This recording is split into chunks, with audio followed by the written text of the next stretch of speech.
Hi, my name's Adam. Welcome back to finding my next favorite tabletop role-playing game. Today I'm going to be looking at Icon by Massif Press. If this is your first video in this series, I'm just looking for a new tabletop role-playing game because the ones I've played in the past I've fallen out of love with. So let's dive right into Icon. Icon is based on the Lancer system, which I'm not familiar with. First thing you need to know about it is that it divides up the rules between narrative play and tactical combat play. There are two different systems for resolving things in each category. So narrative play uses D6s. You make an action roll, and then if it's a 1 to 3, it's a failure. If it's a 4 or 5, it's a success plus some risk involved. And then if it's a 6, that's a success without risk, and you get to roll again, so exploding dice. Meaning you could potentially just keep rolling forever if you always got 6s. And then tactical uses d20s to do attack rolls and saving throws, and you roll and compare to the target's defenses, or some abstracted number that the game will give you. To or from these rolls, you can add or subtract a d6 for a boon or curse. If you have both, they cancel each other out.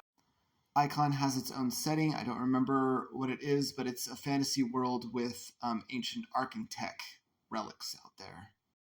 But getting back to the game rules, you have a character. It can advance from levels 1 to 12, and the game master never rolls, which I really like. If you have a multi-step goal that you're trying to accomplish, you can draw a clock and then track progress, knocking out sections of the clock until you have this complete circle. And then you also have 4 strain boxes. When they're all ticked, your character breaks, which can take many forms. For example, it might be an injury.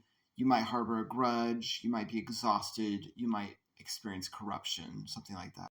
You can heal strain while camping, and then you can remove burdens in an interlude, usually with a clock, which you should just take to mean very slowly. Combat is played on a grid. On your turn, you get a move and 2 actions, and you can perform abilities with your actions, such as your basic attack, or a combo attack. Like I said before, you roll a d20 to attack and then add boons or subtract curses. On a hit, you get to roll your damage die. Your damage die you actually get from your job, which is a bit like a class. I'll explain more about that in a minute. And then you add a number called a fray number. If you get that critical hit, you can add an extra die. And then your basic actions are things like, I said basic attack before, but also dash, interact, rescue, and something called whack!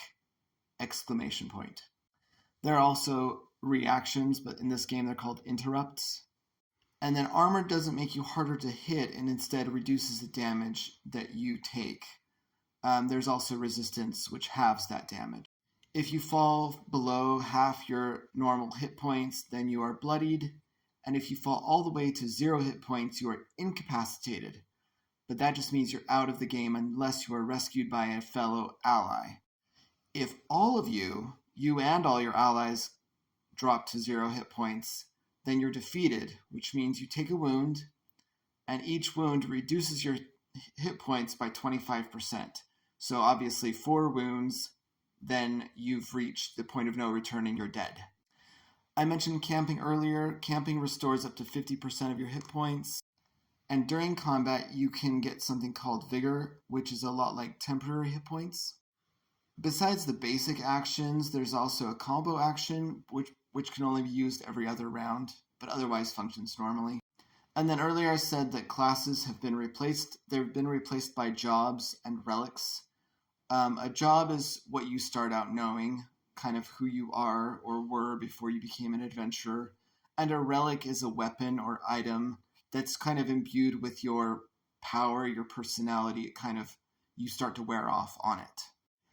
Character progression is actually pretty simple. In fact, there's only one table for it, this level up table, and it encompasses every job, every role you might have. You use the same table. And then there is a whole list of foes that goes on for dozens, if not hundreds of pages in the book. Each of the foes take up about a half a column, so it's not overwhelming to look at. So will Icon be my next tabletop role-playing game? I liked some things about it. I definitely liked that the GM never rolled. I must have missed how turn order plays out. I don't really know. I don't know if you roll initiative. I must have missed that part because I can't see anywhere in my notes. I like the idea of strain boxes. I really, really do. It kind of reminds me of what Critical Role is doing with their new tabletop role-playing game. I like the armor's damage reduction instead of just complete avoidance.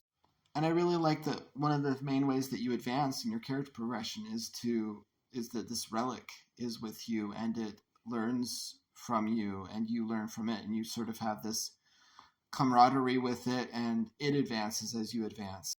But the main thing that's bothering me is that there are very different systems depending on if when you're in combat versus when you're not in combat. I don't know how I would feel playing the actual game, but just on paper, it kind of looks like that's tedious to learn basically two ways of resolving things differently. So Icon probably won't be my next favorite game, but it might be yours. You can go to their itch page and get the entire game as it stands today. I think it's an alpha or beta playtesting, what have you, and you can read all hundreds and hundreds of pages of rules. But I'm going to keep looking, and I will see you next time.